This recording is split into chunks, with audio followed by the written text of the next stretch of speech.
बिल्कुल ऐसा पेपर और इस तरीके के क्वेश्चन आपको एग्जाम में देखने को मिलेंगे और ये क्वेश्चन मोस्ट इंपॉर्टेंट है और इस टाइप के क्वेश्चन हर साल बोर्ड एग्जाम में पूछे जाते हैं। तो वीडियो बहुत इंपॉर्टेंट है। पहले प्रश्न पे हम आ जाते हैं। बाकी मैंने पूरी एनसीईआरटी वगैरह पढ़ा रखी है, सारी चीज़ें करा रखी हैं, चैप्टर वाइज इंपॉर्टेंट क्वेश्चन करा रखे हैं। लिंक्स एक बार मिलेगा डिस्क्रिप्शन में प्लेलिस्ट की, ज़रूर चेक करना और वीडियो पे लाइक ज़रूर कर देना। कह रहे हैं सही विकल्प चुनकर बताइए। कह रहे हैं 6 और 20 का एचसीएफ क्या होगा। मैं हर एक प्रश्न को डिटेल में सॉल्व करूंगा, कोई शॉर्टकट नहीं। तो 6 का गुणनखंड करेंगे, 2 तिया 6, 3 एकम 3 और 20 का जब हम गुणनखंड करेंगे तो हमें मिलेगा 2 एकम 2, पीछे से 0, 2 पंजे 10 और 5 एकम 5। 6 को मैं लिख सकता हूँ 2 गुणा 3 और 20 को लिख सकता हूँ 2 है 2 बार और 5 है 1 बार। तो वो हमें वो संख्या लेनी होती है जो दोनों में है। ठीक है, तो एचसीएफ में क्या होता है, जो संख्या दोनों में उसको ही लेना है और उसकी न्यूनतम घात लेनी है। 2 की न्यूनतम घात 1 है, यानी कि 2 आ जाएगा। यानी कि एचसीएफ क्या होता है, वो सबसे छोटी संख्या जो दोनों संख्या को विभाजित कर दे। तो 2 सबसे छोटी संख्या थी जो 6 को भी काट रहा है और 20 को भी काट रहा है। ठीक है, ऐसे भी आप चेक करके नहीं बता सकते हो। अगला प्रश्न है, त्रिघात बहुपद के कितने शून्य होते हैं। जितनी घात होती है उतने ही शून्य होते हैं। त्रिघात बहुपद है तो 3 शून्य होंगे। कितने होंगे बाबू? 3 होंगे। कह रहे ये जो समीकरण है a1x plus b1y plus c1 बराबर 0, ठीक है, दो व्यापक समीकरण है। अद्वितीय होने की कंडीशन पूछी है। तो अद्वितीय कब होता है? जब a1 बट्टा a2 बराबर नहीं होता b1 बट्टे b2 के, यानी कि ऑप्शन नंबर बी सही हो जाएगा। द्विघात समीकरण का मानक रूप क्या होता है? समीकरण बोला है तो ये होता है ax square plus bx plus c बराबर 0। ये जो ऑप्शन नंबर सी है वो बिल्कुल क्या होगा बाबू? सही हो जाएगा। ठीक, अगला प्रश्न है, कह रहे हैं इस एपी का 11वां पद क्या होगा। अगर आपको एपी का 11वां पद निकालना है, एक कम कर देंगे, ए प्लस 10d हो जाएगा। ए प्लस 10d होगा। एपी का जो पहला पद आप देख रहे हैं, एपी का जो पहला पद है वो बाबू माइनस का 3। सार्वंतर कैसे निकालते हैं? दूसरे पद से पहला पद घटा देते हैं। ठीक, माइनस का है, माइनस माइनस प्लस हो जाएगा। ठीक हो गया। अब देखिए, इसके बट्टे पे कुछ नहीं तो मैं 1 लिख सकता हूँ, लॉस ऑफ आ जाएगा 2 एक कम 2। इसकी गुणा इसके साथ माइनस 1 कम 1 और 2 तिया 6, 6 में से 1 घटाओगे क्या आ जाएगा? 5। तो ये आ जाएगा 5/2। प्रथम पद हमारे पास है माइनस का 3 और डी हमारे पास है 5/2। 2 पंजे 10, ये है -3, 5 गुणा 5 25। 25 में से 3 घटा दोगे तो उत्तर आ जाएगा 22। कौन सा ऑप्शन सही होगा? ऑप्शन नंबर जो बी है वो सही होगा। अगले प्रश्न में आ जाओ। कह रहे हैं शंकु की तिर्यक ऊंचाई का सूत्र क्या होता है। तो शंकु की तिर्यक ऊंचाई का सूत्र होता है एल बराबर R square plus H square. Option number D सही हो जाएगा। तिर्यक ऊंचाई को हम एल से दर्शाते हैं, स्लैंट हाइट, है ना। तो ये क्वेश्चन हमारा आराम से बन गया। अब आते हैं आपके लिए रिक्त स्थान वाले भरने वाले प्रश्न है। √2 एक कैसी संख्या होती है? अभाज्य संख्या है। अभाज्य संख्या के ऊपर अंडर लगा पड़ा है, तो यानी कि ये क्या है? अपरिमेय संख्या है। तो ऑप्शन नंबर ये वाला सही हो जाएगा। श्रीधराचार्य ने एक सूत्र प्रतिपादित किया जिसे अब के रूप में जाना जाता है। किसके रूप में जाना जाता है? द्विघात सूत्र के रूप में जाना जाता है। द्विघात सूत्र के रूप में जाना जाता है। ठीक है, एपी का 10वां पद क्या होगा? हल करना पड़ेगा। 10वां पद निकालना है, यानी कि एक कम कर देंगे, ए प्लस 9d। प्रथम पद क्या है हमारा? 5 है। सार्वंतर कैसे निकलेगा? दूसरे पद से पहला पद घटा दोगे, 5 आ जाएगा। तो 9, डी का मान है 5, तो 5 नंग 45, 45 और 5 क्या हो जाएगा बाबू? 50।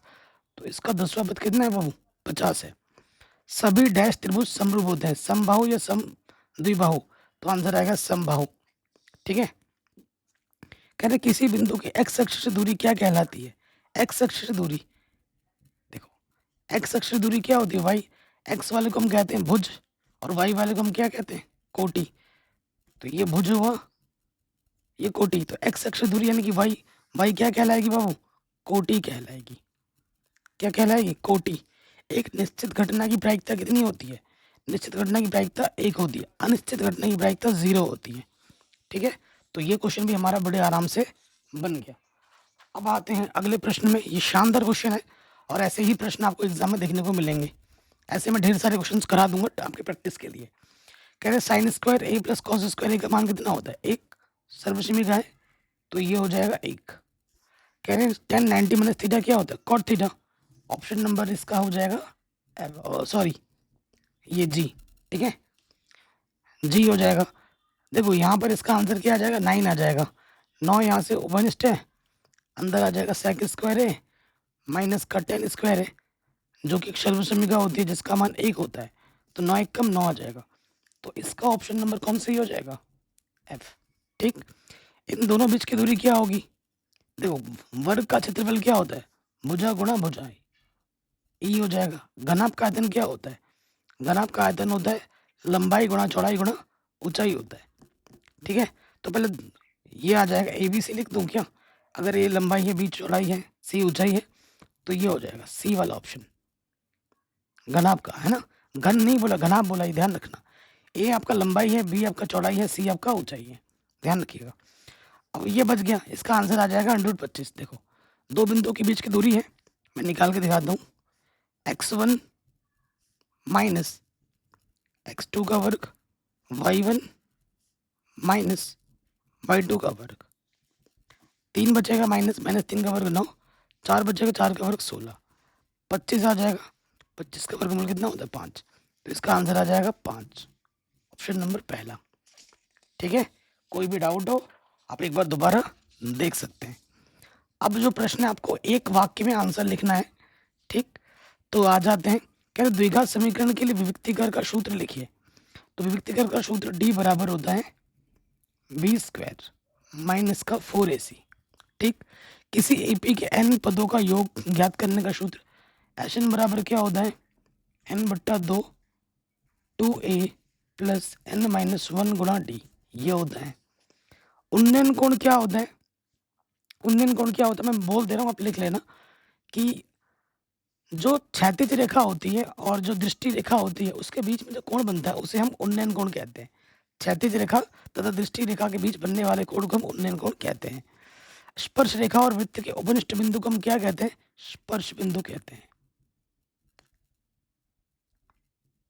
ठीक है। स्पर्श रेखा, देखो ये वृत्त है और ये वृत्त के स्पर्श रेखा है, एक ही बिंदु पर टच करता है, तो इसको हम स्पर्श बिंदु कहते हैं, ठीक है। पासे को एक बार फेंकने पर संख्या 8, देखो पासे पर संख्या 8 होता ही नहीं है, तो यह असंभव घटना है, और असंभव घटना की प्रायिकता क्या होती है? वो 0 होती है। 20 से 40 का वर्ग चिन्ह क्या होगा? x पूछ रहा है, तो आपको क्या करना है? दोनों को जोड़ना है और आधा कर देना है। तो 60 का आधा कितना होता है? 30, आंसर आ जाएगा 30, ठीक है।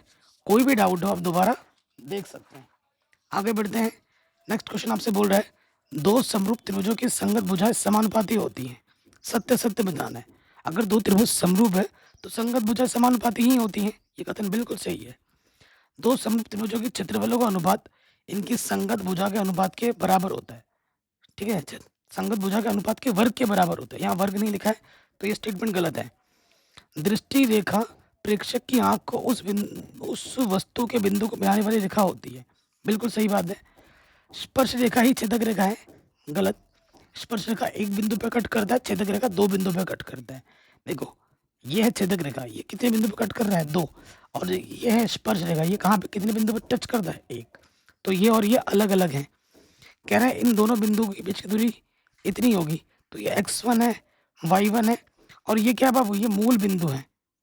तो जब कभी भी आपको किसी बिंदु की दूरी मूल बिंदु से निकालनी हो ना, तो इसका शॉर्ट ट्रिक होता है, x जो भी x निर्देशांक है उसका वर्ग कर दो, प्लस जो भी y निर्देशांक है उसका वर्ग कर दो, ठीक है।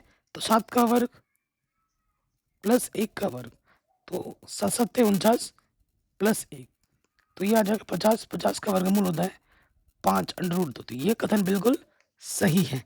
तो ये प्रश्न भी आपका बड़े आराम से बन गया।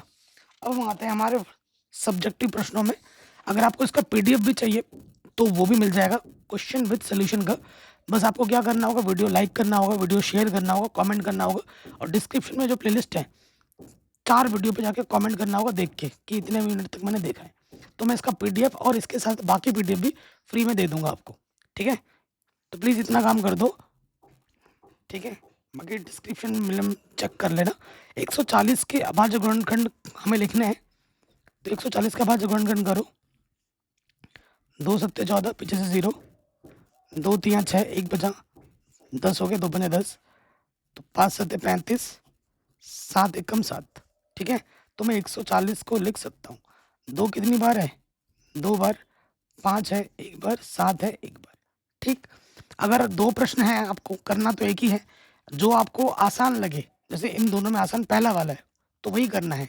दोनों अगर आपको आता है तो वही प्रश्न करना है जो कम समय आपसे मांग रहा है।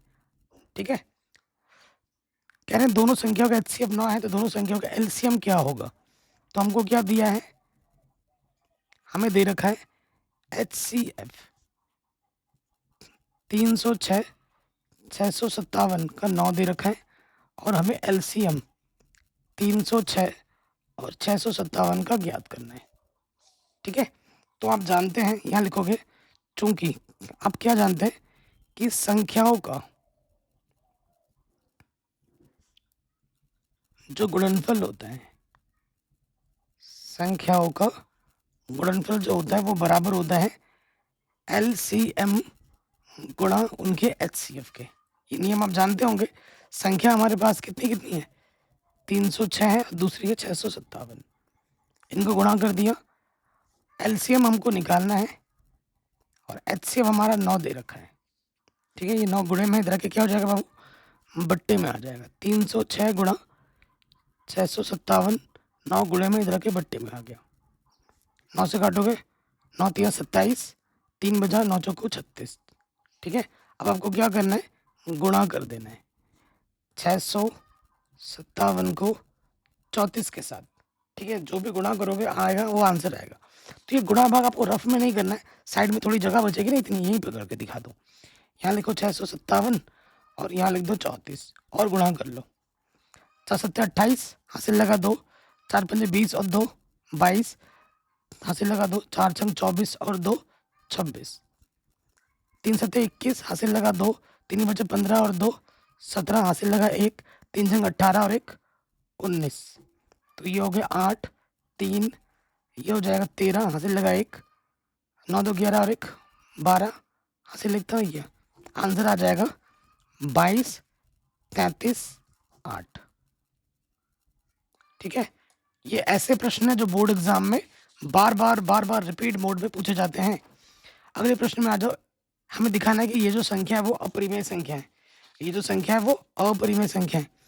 7वें नंबर पे आ जाओ, तो हम क्या करते हैं बाबू, उसका उल्टा मान लेते हैं। माना 3√2 एक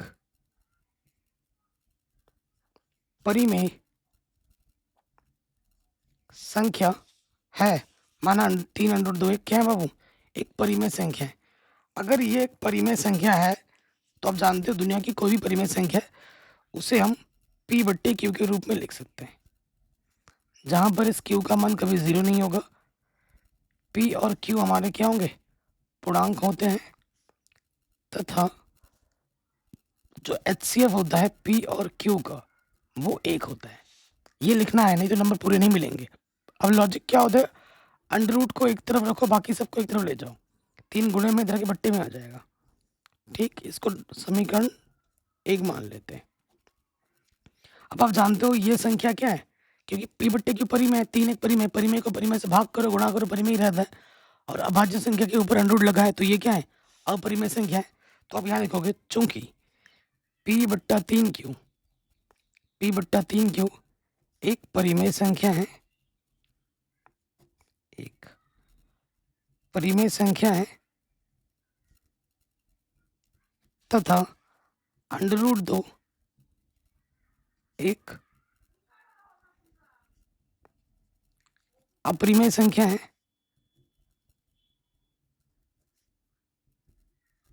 इसलिए √2 और ये जो p/3q है वो कभी आपस में बराबर नहीं हो सकती। अगर बाबू ये परिमेय होता तो ये बराबर आना चाहिए था, ये तो बराबर नहीं आ रहा है, अतः हमारी अवधारणा क्या है? गलत है। अतः हमारी अवधारणा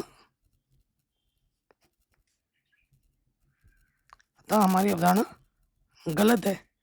इसलिए 3 √2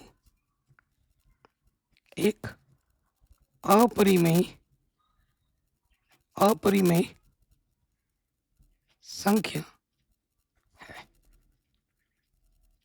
ठीक है, ये क्या है, वो एक अपरिमेय संख्या है। तो ये क्वेश्चन भी आपका आराम से बन गया। अथवा अगले वाला है, मैं तो सारा ही करूंगा आपको लोगों के लिए, है ना। अगला वाला बहुत ही आसान है, अगर दोनों में से कोई एक करना होता तो दूसरा करना होता। ठीक है, 17, 23 व 29 का हमें निकालना है HCF। क्या निकालना है? HCF। तो ये 29 है, यह संख्या, ये जो संख्याएं हैं, चाहे 2 हो, 3 हो या जितने भी हो, अगर ये क्या है, ये अभाज्य संख्या है, यह संख्याएं अभाज्य हैं, इसलिए इनका जो HCF होगा वो 1 होगा। बस हो गया, इतना करना था। क्योंकि अभाज्य संख्याओं का जो HCF होता है बाबू, वो 1 होता है। अगर इसी प्रश्न में तुमसे LCM बोल देता, क्योंकि अभाज्य संख्या है, अभाज्य संख्याओं का LCM निकालो, तो इन तीनों को आपस में क्या करना होता? गुणा करना होता, और जो आता वो तुम्हारा क्या हो जाता? आंसर। ठीक, कमेंट करके बताओ कितना आता गुणा करते तो। ये प्रश्न हो गया। अगले प्रश्न में आ जाओ, इसका हमें क्या निकालना है बाबू? शून्य निकालना है। तो 8वें नंबर पे आ जाओ, क्या ये 4u² प्लस 8u, शून्य निकालना है तो शून्य के बराबर हम रख देंगे और इसको हल करेंगे। 4 देखो उभयनिष्ठ है, दोनों में भागा चला जाएगा, कम से कम u भी उभयनिष्ठ है, तो 4 बाहर आ गया, u² से 1u बाहर आ गया, 1u बचा, 4 दूनी 8, u ऑलरेडी बाहर है, तो गुणनखंड बन गया, एक गुणनखंड दूसरा गुणनखंड, 0 मान लेंगे हर एक गुणनखंड को। यदि 4u बराबर 0, तो ये जो 4 गुणे में के बट्टे में आ जाएगा, 0 के बट्टे कुछ भी हो 0 होता है, पहला आंसर। यदि इसको 0 मानोगे, u प्लस 2 बराबर 0, तो प्लस का 2 इधर के क्या हो गया बाबू? माइनस का 2, आंसर। दोनों शून्य हमें मिल गए। अथवे में आ जाओ, कह रहे एक द्विघात बहुपद ज्ञात कीजिए जिसका शून्यकों का योगफल -1 हो और गुणनफल √5 हो। अथवे में आ जाओ, तो देखो हमको दिया है, हमें क्या दे रखा है? शून्यकों का योगफल। शून्यकों का योगफल दे रखा है -1, और शून्यकों का जो गुणनफल दे रखा है वो दे रखा है √5। क्या दे रखा है? √5। और हमें क्या निकालना है? हमें निकालना है द्विघात बहुपद। हमें निकालना है द्विघात बहुपद।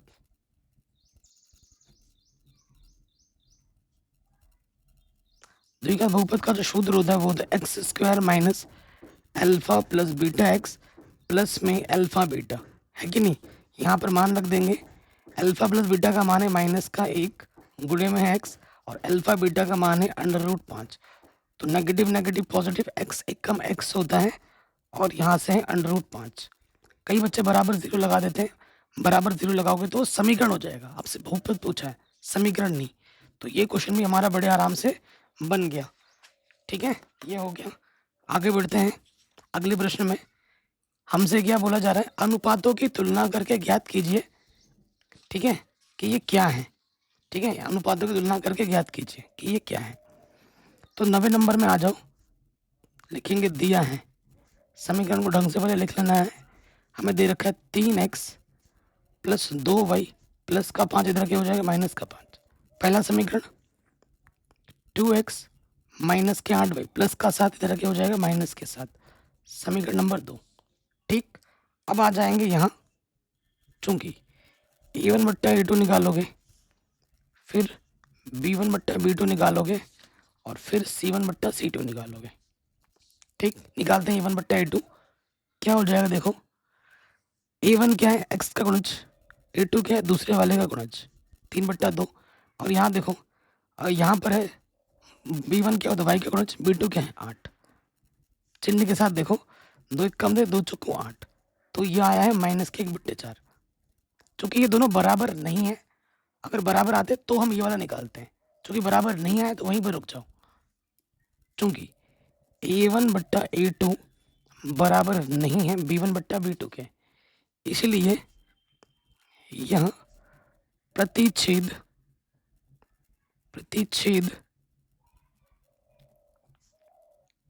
करती हुई रेखा होगी, प्रतिच्छेद करती हुई रेखा होगी, और केवल एक हल होगा, केवल एक हल होगा। एक बिंदु पर प्रतिशत करती है तो एक ही हल होगा, ऐसे ही लिखा है ना, एक पॉइंट पे टच किया, कट किया तो एक ही हल होगा। और जब जब हल होता है तब तब क्या होता है बाबू, ये संगत होता है। तो ये हमें हमारा मिल गया उत्तर। ठीक है, अगले प्रश्न में आ जाओ। अथवा कह रहे हैं रैखिक समीकरण युग्म को हल कीजिए। ये जो रैखिक समीकरण युग्म है इसको हमें हल करना है। मैं तो सारे ही करवा रहा हूँ। ठीक है, हमको दे रखा है x प्लस वाई बराबर 14 और दूसरा हमको दे रखा है x माइनस वाई बराबर 4। एकदम आसानी के साथ हो जाएगा, है ना। किसी विधि की जरूरत ही नहीं है, विलोपन विधि बेस्ट है कि गुणज समान है। तो यहीं पे जोड़ देते हैं। क्या करते हैं, क्या कर रहे हैं हम, जोड़ने पर चिन्ह नहीं बदलता, प्लस माइनस कटा, x और x क्या हो जाएगा बाबू, 2x, 14 और 4 18, है कि नहीं। दो गुणे में इधर के बट्टे में आ जाएगा, 2 नम 18। तो x का मान आ जाएगा 9, x का मान आ जाएगा 9। ठीक, चूंकि पहले समीकरण में रख दो, x प्लस वाई हमारे पास है 14, x का मान आया है 9, हमें y का मान निकालना है। तो प्लस का 9 इधर के हो जाएगा, माइनस का 9, तो y का मान बाबू क्या आ जाएगा 5।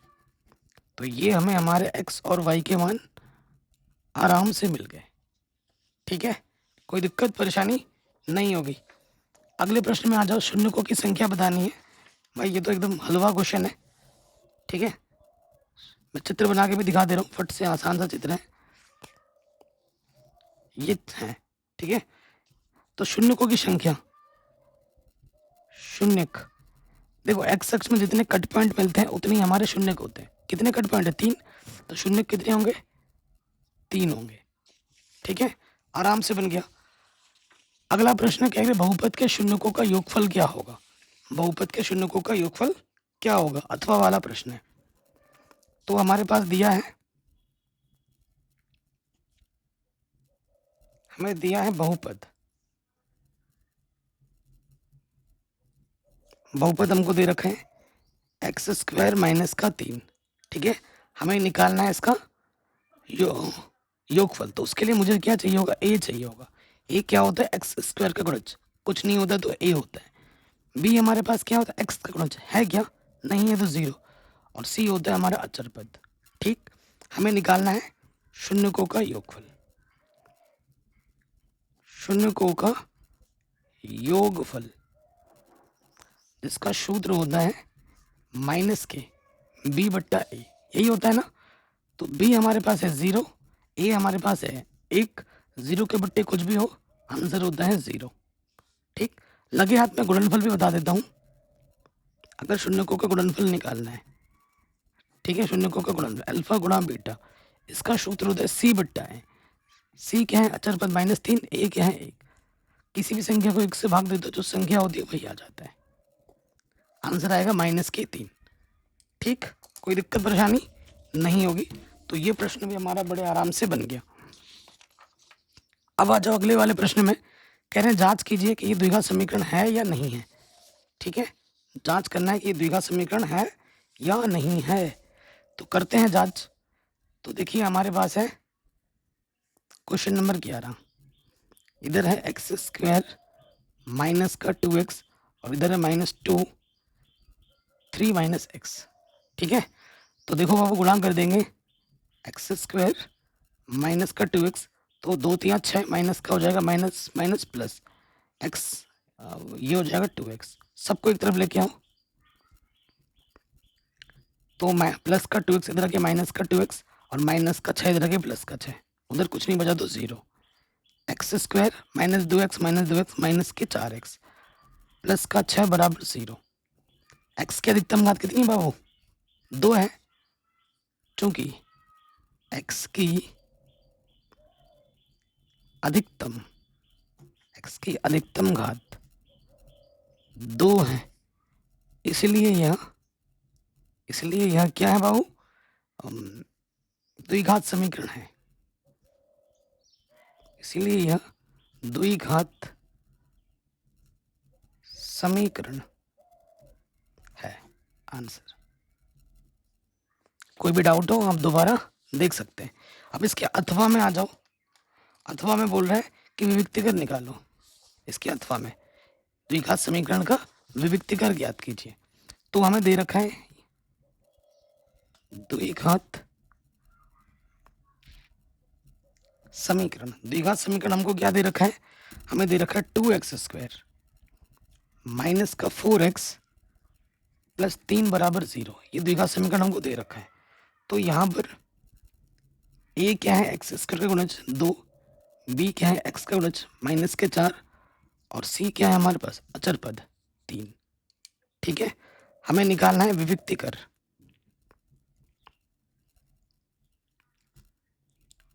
विविक्तिकर d बराबर सूत्र होता है b² माइनस के 4ac। ठीक, तो b हमारे पास क्या है बाबू माइनस के 4, 4, a हमारे पास है 2 और c हमारे पास है 3। तो 4 चक्कू 16, 4 दूनी 8, 8 तियां 24, 16 में से 24 घटाओगे माइनस के 8 आ जाएगा। ठीक, सिर्फ डी ही बोला था, प्रकृति बोलता तो क्या होता, क्योंकि डी का मान माइनस में आए तो इसके कोई वास्तविक मूल नहीं होता, कोई वास्तविक मूल नहीं है। ठीक है, तो ये प्रश्न भी हो गया। अब आ जाते हैं 12वें नंबर पर। इस एपी का 10वां पद हमें याद करना है।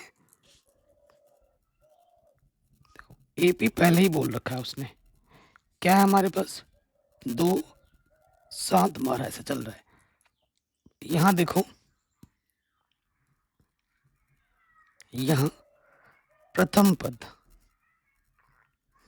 फिर हमें चाहिए होगा सार्वांतर, है ना, और हमें निकालना है 10वां पद। ठीक, प्रथम पद को हम ए से दर्शाते हैं जो कि है 2, पहला पद। सार्वांतर को हम डी से दर्शाते हैं जो कि होता है द्वितीय पद माइनस प्रथम पद। 7 में से 2 घटा दोगे 5 आ जाएगा। और हमें निकालना है 10वां पद a10, एक कम कर देंगे a प्लस 9d। ए हमारे पास है 2 और डी हमारे पास है 5, 9 पंजे 45, 45 और 2 47। ठीक है, आंसर आ गया, कोई दिक्कत नहीं है। अगले प्रश्न में आ जाओ, या फिर अगला वाला करना है। क्या ये एपी में है?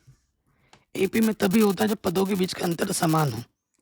ठीक है, हमारे पास क्या है 0, -4, -8, -12। तो आपको कितने पदांतर दिखाने पड़ेंगे 1, 2, 3। ठीक है, तो पहले वाले में आ जाओ D1। D1 क्या होगा दूसरा पद माइनस पहला पद माइनस का 4। फिर आ जाओगे D2, तीसरा पद माइनस का दूसरा पद, तो -8 प्लस के 4 आ गया माइनस के 4। फिर आ जाओगे D3, चौथे पद में से तीसरा पद घटा दोगे तो -12 प्लस के 8 माइनस के 4। सार्वंतर क्या है समान है, क्योंकि सार्वंतर समान है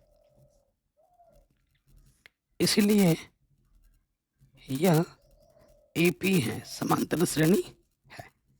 आंसर ठीक। अगले प्रश्न में आ जाते हैं, आधारभूत समानुपातिकता प्रमेय का कथन लिखिए। तो यानी कि थेल्स प्रमेय लिखना है आपको। ठीक, थेल्स प्रमेय का प्रूफ एग्जाम में आ सकता है बड़े नंबर में, तो इसको देख लीजिएगा। प्रमेय 6.1 और 10.0 प्रूफ रट लेना, क्योंकि ये प्रमेय ज़्यादा एग्जाम में आते हैं। तो क्या कहती है थेल्स प्रमेय, यहाँ लिख देना थेल्स प्रमेय या आधारभूतता प्रमेय, आधारभूत समानुपातिकता प्रमेय। तो थेल्स प्रमेय क्या कहती है, ठीक है 6.1 प्रमेय है। ये कहती है यदि किसी त्रिभुज ABC में, कोई भी त्रिभुज है ABC में, एक भुजा के समांतर एक रेखा आपने खींची जो इसको और इसको दो बिंदुओं में विभक्त करती है, D और E नाम दे दो, और ये जो रेखा है इसके समांतर है। यदि DE समांतर हो BC के, तो क्या होता है AD बट्टा DB, AD बट्टा DB बराबर होता है AE बट्टे AC के। ठीक है, इसे कहते हैं आधारभूत समानुपातिकता प्रमेय। इसका प्रूफ भी एग्जाम में आता है बड़े नंबर में, प्रूफ भी सीख लीजिएगा, मैंने करा रखा है ऑलरेडी, अलग से डिस्क्रिप्शन में लिंक मिलेगी। या फिर ये प्रश्न करना है, इसी प्रमेय पर आधारित प्रश्न है। कह रहे हैं अथवा इस तरह मैं बोला डी ई जो है, ये जो डी ई है बी सी के समानांतर है, तो ई सी का मान ज्ञात करना है। तो देखिए यहाँ पे लिखोगे आप, चूंकि डी ई समानांतर है बी सी के, इसलिए प्रमेय 6.1 से क्या हो जाएगा, ए डी बट्टा डी बी, ए डी बट्टा डी बी बराबर होगा ए ई बट्टा ई सी, ए ई बट्टा ई सी। ओके, तो मान रखेंगे ए डी कितना है हमारा 1.5, डी बी कितना है हमारा 3 है, ए ई 1 है और ई सी हमें ज्ञात करना है।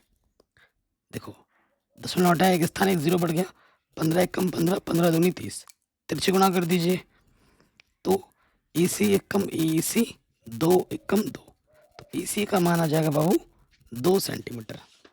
ठीक, तो ये प्रश्न भी हमारा बड़े आराम से हो गया। अब हम आते हैं अगले प्रश्न में, कह रहे हैं इन दोनों बिंदुओं के बीच की दूरी कितनी होगी। ठीक है, 14 नंबर पे आ जाओ। ठीक है, 14 नंबर पे हम आ जाते हैं। हमसे बोला गया दो बिंदुओं के बीच की दूरी निकालो। हमारे पास है पी बिंदु, ये पी बिंदु है और ये क्यू बिंदु है। क्यू बिंदु है 6,8 और पी बिंदु है 4,6। ये आपका x1 होता है, ये आपका y1, ये आपका x2, ये आपका y2। ठीक है, दो बिंदु के बीच की दूरी पी क्यू निकालना है। सूत्र आपका होता है x1 माइनस x2 लिखो, या x2 माइनस x1 लिखो, बात एक ही है, दोनों सूत्र सही होते हैं। ठीक है, तो x2 हमारे पास क्या है बाबू, x2 हमारे पास 6 है, x1 हमारे पास 4 है, y2 हमारे पास 8 है और y1 हमारे पास 6 है। हल करते हैं तो 6 में से 4 घटाएंगे 2 और 8 में 6 घटाएंगे 2, 2 का वर्ग 4, 2 का वर्ग 4, 8, 8 का वर्गमूल होता है 2√2 आंसर। ठीक है, वर्गमूल निकालना तो आता होगा, गुणनखंड करोगे, 2 चौको 8, 2 दूनी 4, 2 एकम 2, 2 का जोड़ा बना बाहर आ गया, जिसका जोड़ा नहीं बना वो अंडर के अंदर रहा। ठीक, अगले प्रश्न में आ जाते हैं। इसके अथवा में क्या बोला है, इसका और इसका मध्य बिंदु कितना होगा बताना है। ठीक है, तो मध्य बिंदु है, यहाँ पर एक बिंदु है ए बी और यहाँ पर एक बिंदु है माइनस का ए माइनस का बी। इसके बीचों बीच वाला पॉइंट मध्य बिंदु मान लेते हैं पी, जिसके निर्देशांक एक्स को वाई है। ठीक है, ये हमें ज्ञात करना है। जैसे मैं चित्र बना रहा हूँ ना, छोटा मोटा डायग्राम, ये एग्जाम में जरूर बना है, इससे प्रेजेंटेशन अच्छी निखर के आती है। तो x का जो सूत्र होता है वो होता है x1 प्लस x2 बट्टे 2 और y निर्देशांक का जो सूत्र होता है वो होता है y1 प्लस y2 बट्टे में 2। ये x1 है, ये y1, ये x2 है, ये y2 है। रखो यहाँ पर a और ये है माइनस ए, ए में से घट जाएगा 0 बट्टा 2, क्या हो जाएगा 0, x निर्देशांक आ गया 0। अब y पे आ जाओ, y1 है b और y2 है माइनस का b, b में से b घटेगा 0 बट्टे 2 यानी कि 0, तो y निर्देशांक आ गया 0। अर्थात ये जो p बिंदु होगा वो होगा 0,0। ठीक है, ये प्रश्न भी हमारा बड़े आराम से बन गया। अगले प्रश्न में हम आ जाते हैं, शानदार क्वेश्चन है। कह रहे हैं tan a का मान 4/3 हो तो sec और cos का मान बताओ क्या होगा। ठीक है, सो देखो हमको दे रखा है, शानदार क्वेश्चन है, दिया है, क्या दिया है, tan a दे रखा है, tan a दे रखा है 4/3, हमें sec निकालना है। ठीक है, इसको दो तरीके से हम कर सकते हैं, लेकिन मैं सर्व समीकरण की मदद से ही कर रहा हूँ। आप जानते हैं sec स्क्वायर बराबर क्या होता है, sec स्क्वायर बराबर होता है 1 प्लस tan स्क्वायर है, तो sec क्या हो जाएगा, अंडर रूट में आ जाएगा, 1 प्लस tan स्क्वायर का अंडर रूट। अब यहाँ पर हम मान रखेंगे। ठीक, यहाँ पर आप मान रखो, tan का मान है 4/3 रख दिया हमने। अब इसको हल कीजिए, 4 का वर्ग 16, 3 तिया 9, इसके बट्टे में कुछ नहीं तो 1 आ जाएगा। ठीक है, इसके आगे हल करते हैं, लॉस ऑफ क्या आ जाएगा, 9 एकम 9, इसके गुणा इसके साथ 9 एकम 9, 16 एकम 16, तो यहाँ से हमको मिल जाएगा बाबू 25/9, 25 का वर्गमूल 5 होता है, 9 का वर्गमूल 3। ठीक है, तो sec a मुझे मिल जाएगा 5/3। ठीक, अब हमें क्या निकालना है? कॉस निकालना है। कॉस ए, कॉस क्या होता है? सेक का व्युत्क्रम, यानी कि इसका उल्टा, सेक का उल्टा कर दो तो आपको कॉस मिल जाता है। तो हमें हमारा कॉस क्या मिलेगा? 3 ऊपर आ जाएगा, 5 नीचे। आंसर। कोई डाउट है? नहीं होगी। अगले प्रश्न में आ जाओ। एक आध क्वेश्चन आउट ऑफ सिलेबस भी आ सकते हैं, ये क्वेश्चन बार बार एग्जाम में आ जाते हैं, ठीक है, तो इसको हम कर लेते हैं, इसीलिए मैंने इसको रखा आउट ऑफ सिलेबस क्वेश्चन को। पिछले साल भी ये आ गया था 1 नंबर में, sin18/cos72। अब जानते हैं कि इनका मान हमें नहीं पता, लेकिन इन दोनों एंगल को जोड़ने पे 90 आता है। जब भी किसी दोनों एंगल को जोड़ने पे 90 आता है ना, तो उनमें से किसी एक को बदलना होता है, किसी भी एक को बदलना होता है। तो यहाँ देखो, ऊपर वाले को बदलते हैं। साइन 90 में से मैं कितना घटाऊंगे? 18 आ जाए, 72। ऊपर वाला बदला, नीचे वाला वैसे का वैसा रखो, आंसर एक आएगा। सूत्र आपको पता है कि साइन 90 माइनस थीटा क्या होता है? Cos theta. तो ये आ जाएगा कॉस थीटा, थीटा की जगह पर है 72, नीचे है 72, कॉस 72 कम कॉस 72, एक। आ गया? कोई दिक्कत परेशानी नहीं होगी। अगले प्रश्न में आ जाते हैं। 2 खिलाड़ी संगीता और रेशमा टेनिस का एक मैच खेलते हैं। यह ज्ञात है कि संगीता द्वारा मैच जीतने की प्रायिकता 0.62 है। रेशमा के जीतने की प्रायिकता क्या होगी? रेशमा के जीतने की प्रायिकता क्या होगी, यह आपको बताना है। देखो, हमारे पास 2 खिलाड़ी हैं, एक तो संगीता है, संगीता को एस से दिखाते हैं, और एक रेशमा है, रेशमा को आर से दिखाते हैं। टेनिस का मैच खेल रहे हैं, 2 खिलाड़ी हैं, ठीक। हमको दिया है संगीता द्वारा मैच जीतने की प्रायिकता, संगीता के मैच जीतने की प्रायिकता, संगीता के मैच जीतने की प्रायिकता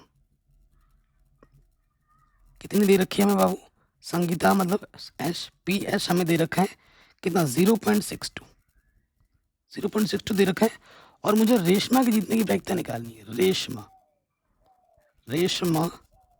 के जीतने की प्रायिकता निकालनी है। तो रेशमा कब जीतेगी? जब संगीता हारेगी। रेशमा की जीतने की प्रायिकता किसके बराबर होगी?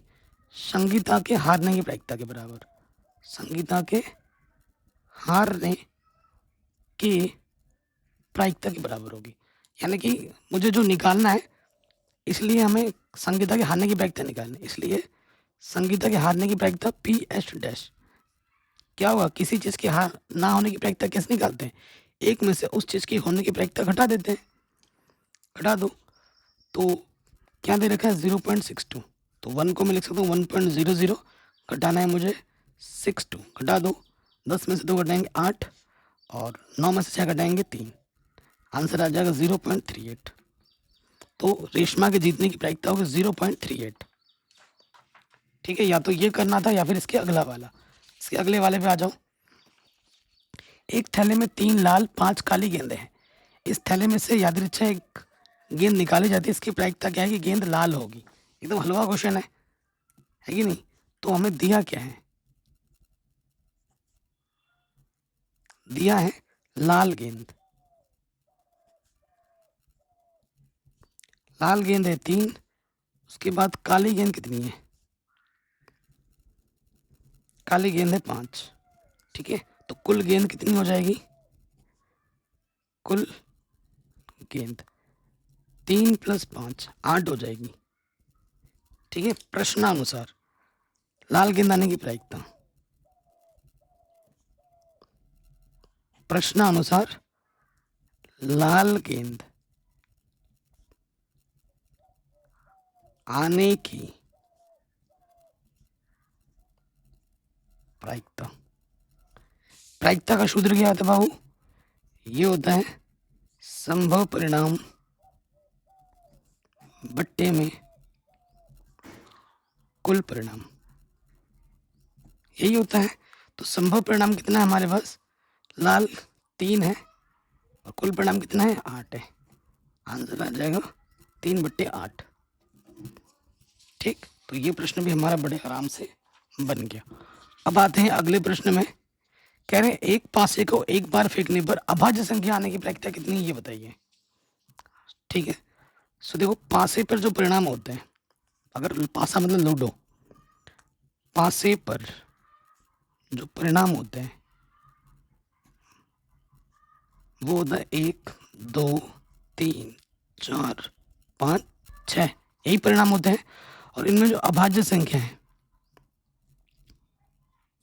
अभाज्य संख्या वो होती है 2, 1 ना तो भाज्य है ना ही अभाज्य, 3 और 5। इसलिए अभाज्य संख्या आने की प्रायिकता, ये चीज हमको निकालनी है। तो संभव परिणाम बट्टे कुल परिणाम, संभव परिणाम है 3, कुल परिणाम है 6, 3 कम 3, 3 दूनी 6, आंसर आ जाएगा 1/2। ठीक, अगले प्रश्न में आ जाते हैं। एक डिब्बे में 5 लाल, 8 सफेद और 4 हरे कंचे, इस डिब्बे में से एक कंचा यादृच्छा निकाला जाता है, सफेद कंचा निकलने की प्रायिकता क्या होगी। प्रायिकता के क्वेश्चन आपके एग्जाम में ज्यादा आते हैं। ठीक है, तो यहां लिखेंगे दिया है, हमको दे रखा है लाल कंचे, लाल कंचे कितने हैं बापू, 5। फिर है सफेद कंचे, सफेद कंचे हमारे पास है 8। और फिर है हरे कंचे, हरे कंचे हमारे पास कितने हैं, 4। तो कुल कंचे कितने हो गए हमारे पास, कुल कंचे 5 + 8 + 4, ये हो जाएगा 17। ठीक है, हमें क्या निकालना, सफेद कंचे निकालने, इसलिए सफेद कंचे आने की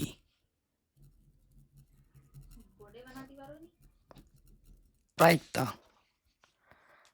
तो सफेद सफेद कितना है, संभव परिणाम 8, कुल परिणाम कितना है 17, तो आंसर आ जाएगा 8/17।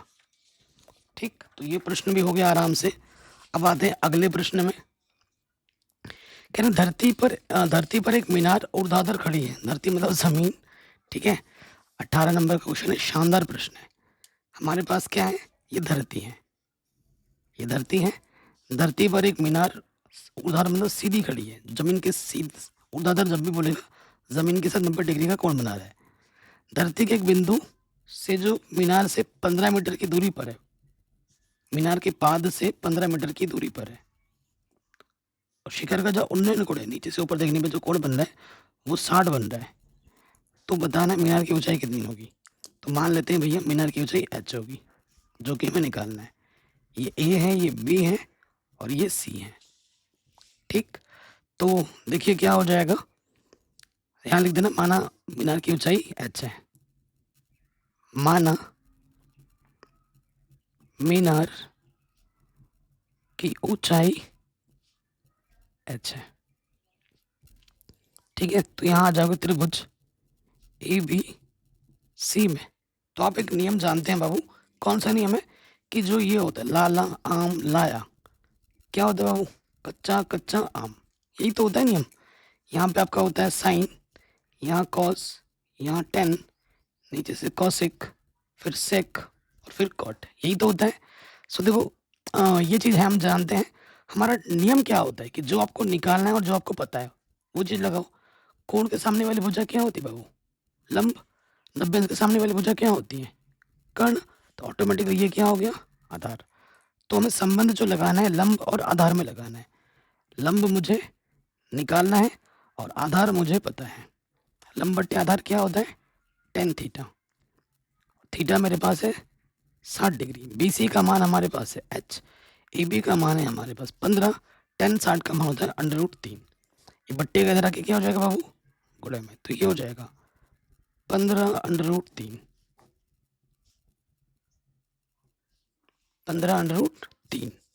ठीक है जी, तो ये क्वेश्चन भी हमारा बड़े आराम से बन गया।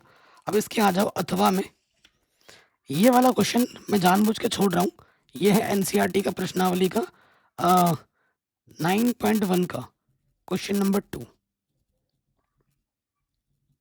आप डिस्क्रिप्शन चेक कीजिए तो पता लगेगा कि मैंने ऑलरेडी सारी चीज़ें पढ़ा रखी हैं, करा रखी हैं। ठीक है, तो जानबूझ के ये प्रश्न मैं छोड़ रहा हूँ ताकि आप खोल के डिस्क्रिप्शन ज़रूर चेक करें। ठीक है, आता है तो अच्छी बात है, नहीं आता है तो डिस्क्रिप्शन में लिंक मिलेगा वीडियो का, जाके ज़रूर देखें तो पता लगेगा कि सर ने पूरी एनसीईआरटी पढ़ा रखी है, करा रखी है। अब आते हैं अगले प्रश्न में। कह रहे हैं सिद्ध कीजिए कि बाह्य बिंदु से वृत्त पर खींची गई स्पर्श रेखा की लंबाइयां बराबर होती हैं। ठीक है, तो ये जो प्रमेय है यह प्रमेय 10.2। ठीक है, प्रमेय 10.2 और प्रमेय 6.1 इसको आप अच्छे से कर लेना। ये भी मैंने अलग से वीडियो में बना रखा है, डिस्क्रिप्शन देखिए, अलग से बना रखा है। ये इतने ज़्यादा इंपॉर्टेंट है कि मैंने इनको अलग से बना रखा है और ये हर साल आते हैं, हर बार आते हैं, बार बार आते हैं। तो इनको रट लीजिए, ये पक्का आपको बड़े नंबर में ही मिलेगा। आ गया 3 नंबर में। ठीक है, तो ये प्लीज़ खोल के देखना, डिस्क्रिप्शन में लिंक मिल जाएगी। अगले वाले प्रश्न में आ जाओ। कह रहे हैं बिंदु ए से जो वृत्त के केंद्र से 5 मीटर की दूरी पर है। क्वेश्चन नंबर 19 क्या है? कह रहे हैं एक बिंदु ए से जो वृत्त के केंद्र से 5 सेंटीमीटर की दूरी पर है। हमारे पास एक वृत्त है और जो वृत्त का केंद्र में ओ मान लेता हूँ। कह रहे हैं एक बिंदु ए है जो कि वृत्त के केंद्र से कितने मीटर की दूरी पर है? 5 सेंटीमीटर की दूरी पर है। ठीक है, और वृत्त पर स्पर्श रेखा की लंबाई 4 है।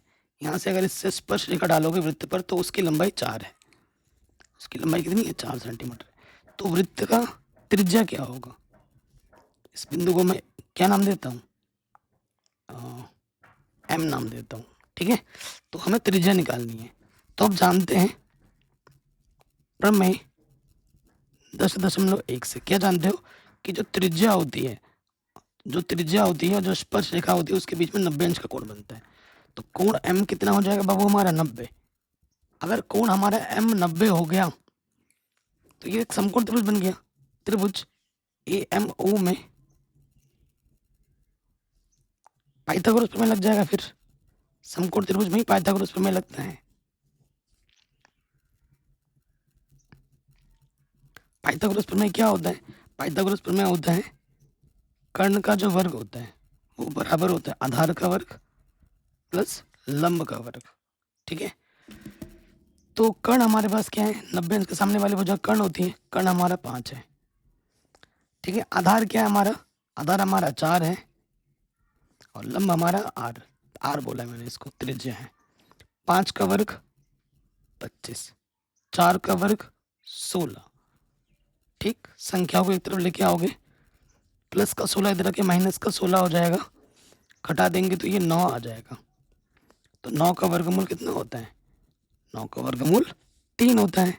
तो जो त्रिज्या हो जाएगी हमारी वो 3 हो जाएगी। आंसर हर साल आपके एग्जाम में आता है, हर बार आता है। ठीक है, अगले प्रश्न में हम आ जाते हैं। शानदार, और ये आपके एग्जाम में पक्का आएगा ही आएगा। ठीक, 20वें नंबर का प्रश्न है।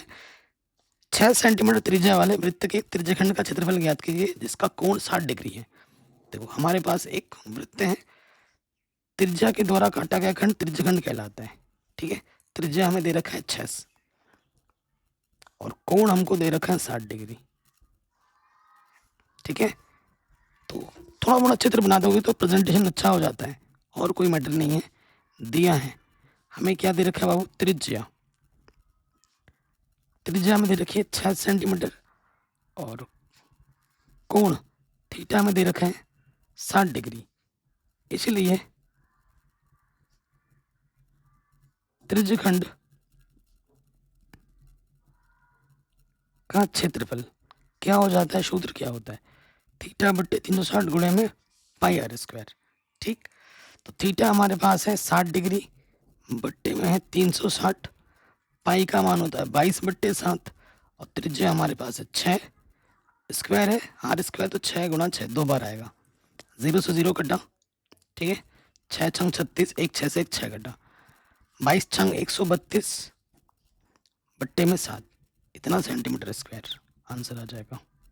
भाग देने मत लग जाना, यहीं पे छोड़ना है। या फिर अगले प्रश्न में आ जाओ। एक घड़ी की मिनट की सुई जिसकी लंबाई 14 सेंटीमीटर है, इस सुई द्वारा 5 मिनट में रचित क्षेत्रफल कितना होगा, ये हमें बताना है। ठीक है, देखिए ये घड़ी है और घड़ी की ये मिनट की सुई यहाँ पर है, 5 मिनट बाद वो यहाँ पे आ जाती है, तो कितना क्षेत्रफल बनाएगा, यानी कि हमें त्रिज्यखंड का क्षेत्रफल निकालना है। घड़ी की मिनट की सुई की लंबाई हमें दे रखी है 14 सेंटीमीटर, हमें बस क्या नहीं पता, थीटा कोण नहीं पता। तो देखो दिया है, हम यहाँ लिखेंगे दिया है, दिया है, क्या दिया है हमको, कोण नहीं दे रखा है, त्रिज्या दे रखी है, त्रिज्या आर हमें दे रखा है 14 सेंटीमीटर। तो कोण हमें नहीं पता है, कोण हमें निकालना है, क्योंकि 60 मिनट में रचित कोण कितना होता है, क्योंकि एक चक्कर लगाने में कितना टाइम लगता है, 60 मिनट, और एक चक्कर में कितना कोण बनता है, 360 डिग्री बनता है, इसलिए 1 मिनट में कितना कोण बनता है, 60 से भाग दे दो, 6 डिग्री, तो हमें चाहिए 5 डिग्री, इसलिए 5 मिनट में रचित कोण कितना हो जाएगा, 5 से गुणा कर दो, 5 छंग 30, कोण हमारे को 30 मिल गया, इसलिए 5 मिनट में रचित क्षेत्रफल, इसका सूत्र होगा थीटा बट्टे 360 गुणे पाई आर स्क्वायर। थीटा का मान है 30 बट्टे में 360, पाई का मान 22/7 और त्रिज्या हमारे पास है 14, आर स्क्वायर है तो 14 गुणे 14, 3 एकम 3, 3 दूनी 6, 7 दूनी 14, 2 छंग 12, 2 तिया 2 एकम 2 एकम, तो ऊपर आ गया 11 गुणा 14, 14 एकम 14, हासिल लगा 1, 14 एकम 14 और 1 15, 154 सेंटीमीटर स्क्वायर आंसर आ जाएगा। ठीक, तो ये प्रश्न भी हमारा बड़े आराम से बन गया। अगले प्रश्न में आ जाते हैं, कह रहे दो संख्याओं का अंतर 26 है, एक संख्या दूसरी की 3 गुनी है, तो उन संख्याओं को ज्ञात कीजिए। शानदार प्रश्न है। तो देखो हमारे पास क्या बोले, दो संख्या है, तो बाबू जब दो संख्या है हमारे पास, तो एक संख्या बड़ी होगी और एक संख्या छोटी होगी। मैं बड़ी संख्या को x मान लेता हूँ, छोटी संख्या को y मान लेता हूँ। यहाँ लिखेंगे माना बड़ी संख्या x तथा छोटी संख्या कितनी है, y है। ठीक है, अब आ जाएंगे प्रथम शर्तानुसार। प्रथम शर्त में बोला है संख्याओं का अंतर, अंतर मतलब घटाना, बड़े में से जब छोटा घटाओगे तो 26 आएगा, ये बोल रखा है प्रथम शर्त में। फिर आ जाओ द्वितीय शर्त में। द्वितीय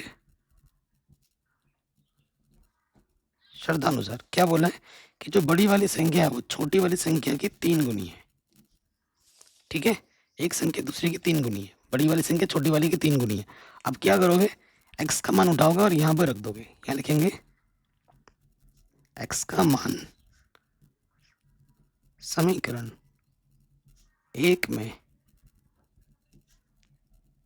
रखने पर, समीकरण 1 में रखने पर रख देते हैं। समीकरण 1 में क्या है, समीकरण 1 पहले लिख लो, x माइनस वाई बराबर है 26, तो x का मान हमारे पास है 3y, यहाँ पर है y, 3 में से वो 1 y घटाएंगे, यहाँ पर आ जाएगा 2y, 26 है, 2 एक कम 2, 2 3 6, तो y का मान आ जाएगा 13, y का मान आ जाएगा 13।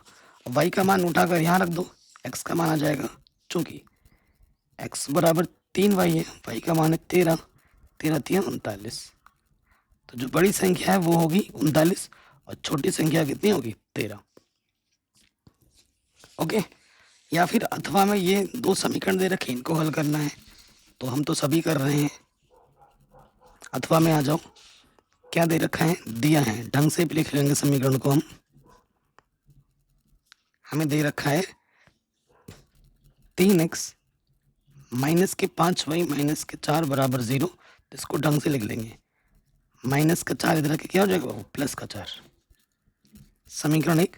और अगला जो हमें दे रखा है वो दे रखा है 9x बराबर 2y प्लस 7, तो प्लस का 2y इधर के हो जाएगा माइनस का 2y,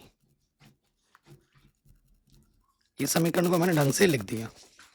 ठीक, अब इसको विलोपन से करो या जिस भी विधि से करो, करते हैं। देखो x का गुणज समान कर लेते हैं, इधर 9 है, इसको 9 बनाने के लिए इसमें 3 से गुणा करना होगा। तो यहाँ मैं लिख देता हूँ समीकरण 1 व 2 से। आप ऐसे भी लिख सकते हो कि समीकरण 1 में 3 से गुणा करने पर, समीकरण 2 में 1 से गुणा करके हल करने पर। ये भी सही है और ये भी सही है। 3 दिखा दिया, 3 दिया 9x, 3 बचे 15y, 3 चौके 12। नीचे हमारा है 9x माइनस के 2y, ठीक है, बराबर 7। समान चिन्ह होने पे घटाते हैं, प्लस प्लस है, घटाने पे चिन्ह बदलता है नीचे वाले का, प्लस का माइनस, माइनस का प्लस, प्लस का माइनस। घटाइए तो यहाँ से बचा माइनस के 13y, और 12 में से 7 घटाएंगे आ जाएगा 5। ठीक है, तो y का मान आ जाएगा माइनस के 5/13। 13 गुणे में इधर के बट्टे में आ गया। y का मान किसी भी एक समीकरण में रख दो, चूंकि 3x माइनस 5y बराबर 7 है, माइनस का 5y इधर के हो जाएगा, प्लस का 5y मान रखेंगे यहाँ पर मान रखता हूँ। y का मान है माइनस के 5/13, प्लस इंटू माइनस माइनस, पा बचे 25/13, लॉस आ जाएगा 13, 13 चौको 52 माइनस 25। तो घटाएंगे तो कितना आ जाएगा 27/13, और इधर है 3x, तो ऊपर प्रकट ज़्यादा, 3 9 27, x का मान आ जाएगा 9/13। x का मान क्या जाएगा बाबू 9/13, और y का मान है माइनस के 5/13। कहीं पे भी डाउट हो हम दोबारा देख सकते हैं। तो ये प्रश्न भी हमारा बड़े आराम से बन गया। क्वेश्चन क्या बोल रहा है, ऊंचाई 2.4 सेंटीमीटर और व्यास 1.4 सेंटीमीटर वाले एक ठोस बेलन में से इसी ऊंचाई और इसी व्यास वाला एक शंक्वाकार खोल काट लिया जाता है। शेष बचे ठोस का पृष्ठीय ज्ञात कीजिए। शानदार क्वेश्चन है और ये पूछा गया है बड़े नंबर्स में। देखिए मैं आपको चित्र बना के समझाता हूँ। पहले हमारे पास क्या है, एक लकड़ी है जो कि पूरी की पूरी ठोस है, बेलन के आकार की। ये लकड़ी पूरी ठोस है, ठीक है, ये बेलन के आकार की है। अब इसमें से इसी ऊंचाई और इसी व्यास का एक शंकु काट लिया जाता है, ठीक है। काट लिया जाएगा तो ये खाली हो गया ऊपर, लेकिन नीचे से बंद है, ये ध्यान रखिएगा, नीचे से बंद है पूरा, ठीक है। तो बचे हुए शेष जो ठोस बच गया लकड़ी, उसका पृष्ठीय क्षेत्रफल निकालना है, ये ध्यान रखिएगा। तो हमें ऊंचाई जो हमें दे रखी है वो दे रखी है 2.4 सेंटीमीटर, और जो व्यास हमको दे रखा है वो दे रखा है 1.4 सेंटीमीटर। तो जो जो दिया है वो हम लिख लेते हैं। दिया है शंकु की जो ऊंचाई होगी वही आपकी बेलन की ऊंचाई होगी। शंकु व बेलन की ऊंचाई दोनों की सेम टू सेम होगी, जो कि 2.4 सेंटीमीटर। और शंकु व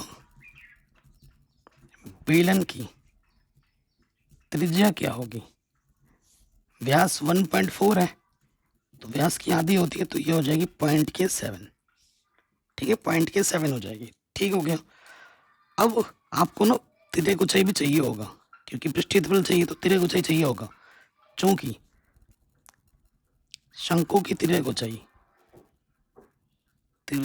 L बराबर सूत्र होता है अंडर रूट के अंदर h² प्लस r²। h हमारे पास है 2.4 और r हमारे पास है 0.7, ठीक है। 24 का वर्ग होता है 576, तो ये होगा 5.76 .2 स्थान के बाद, और ये हो जाएगा 7 .49 स्थान के बाद 0.49 जोड़ दोगे तो ये आ जाएगा 625 6.25, ठीक है। वर्गमूल आ जाएगा 25, यहाँ 2 स्थान के बाद दशमलव बाहर आके 1 स्थान के बाद लग जाएगा, तो L हमको मिल जाएगा 2.5 सेंटीमीटर। अब आ जाओ प्रश्न में जो हमें निकालना है। इसलिए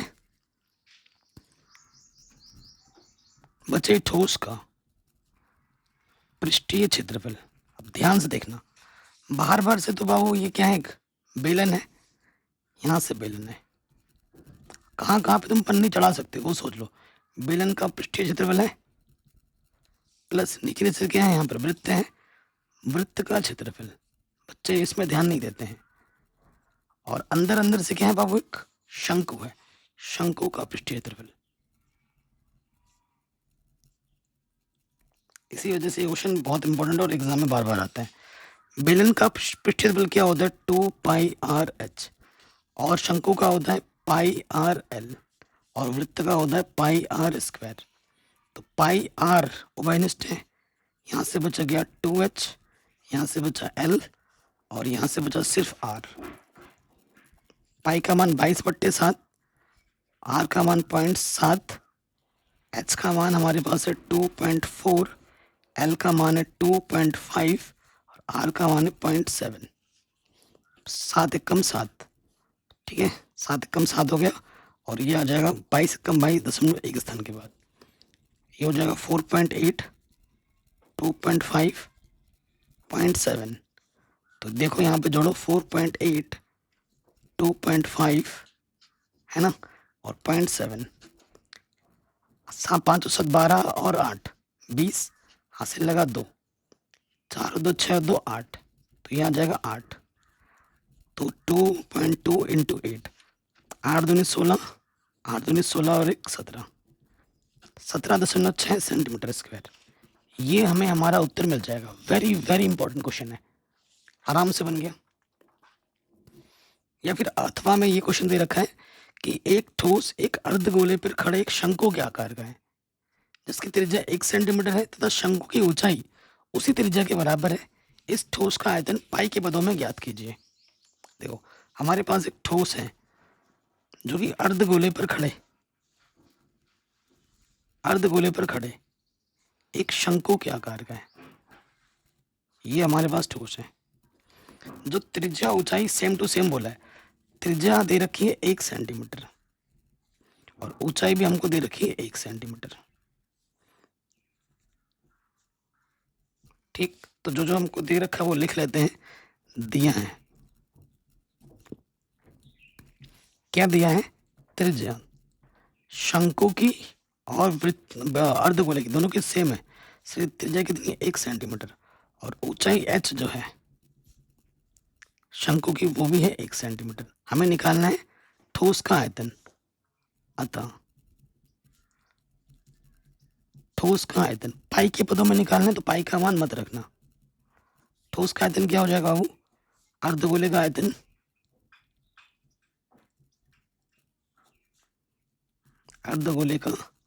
आयतन प्लस शंकु का आयतन।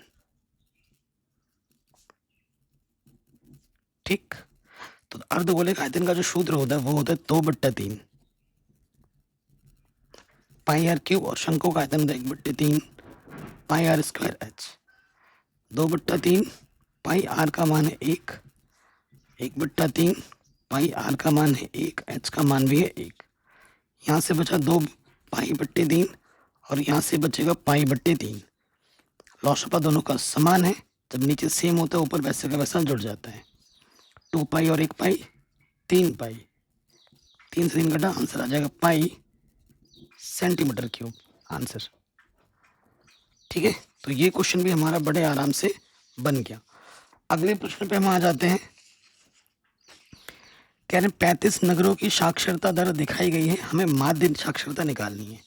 क्या निकालना है, माध्य निकालना है। Actually question number 23 very important है।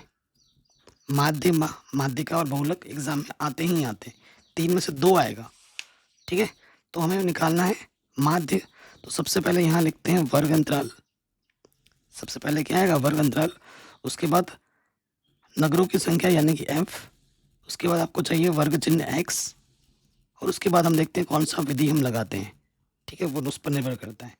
वर्ग अंतराल दे रखा है 45 से 55, 55 से 65, 65 से 75, 75 से 85, और 85 से 95, 85 से 95, ये हमको दे रखा है।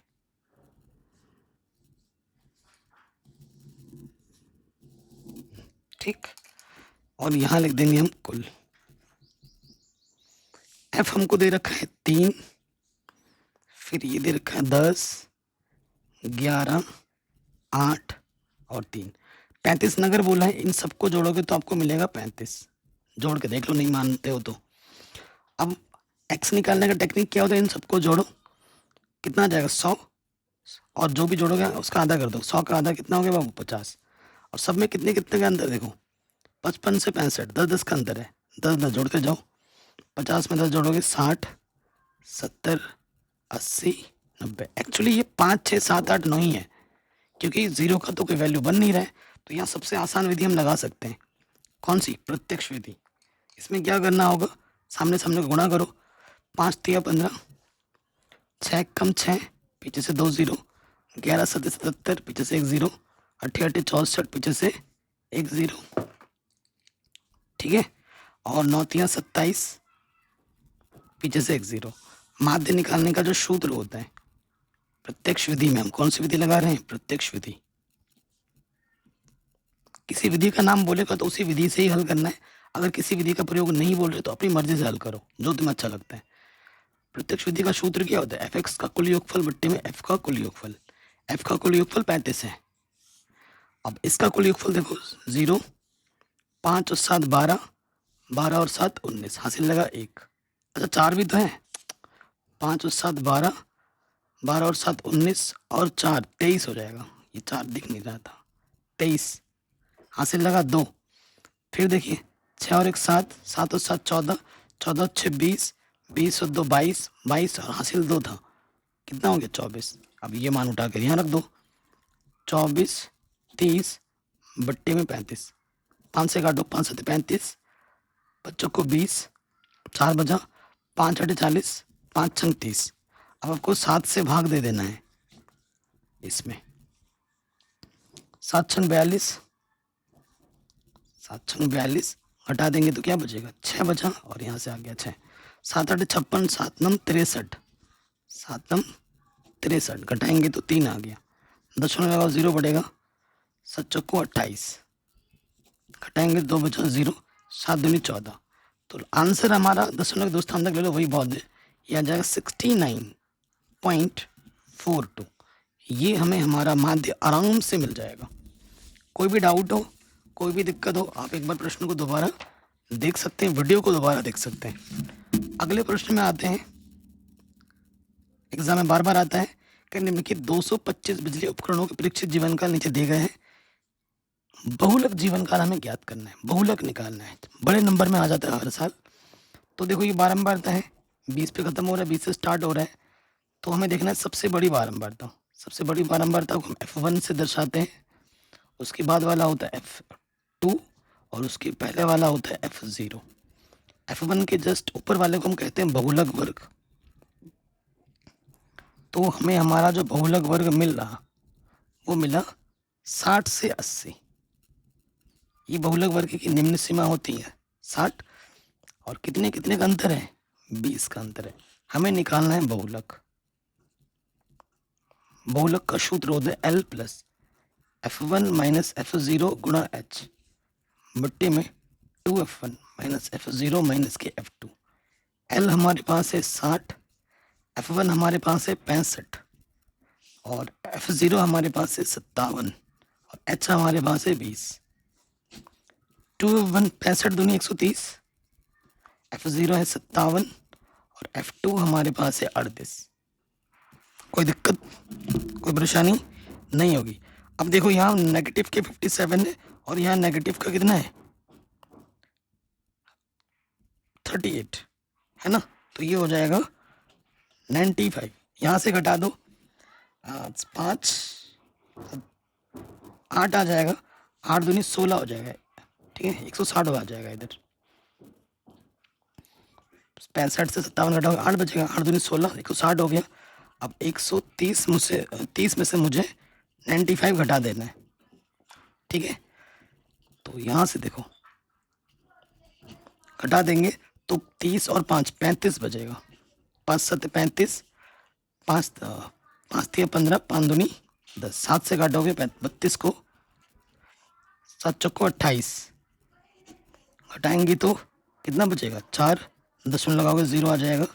7 पंजे 35, कटाएंगे तो 5 बचेगा 0। 7 छंग 42, यही 10 स्थान तक रहने दो। 60 प्लस 4.56, तो आंसर आ जाएगा 64.56, लगभग लिख देना सामने आंसर। तो इस तरीके से ये पूरा पेपर हमने सॉल्व कर लिया है। बाकी मैंने सब कुछ पढ़ा रखा है, एक बार डिस्क्रिप्शन ज़रूर चेक कर लें और वीडियो को प्लीज़ लाइक शेयर ज़रूर करें।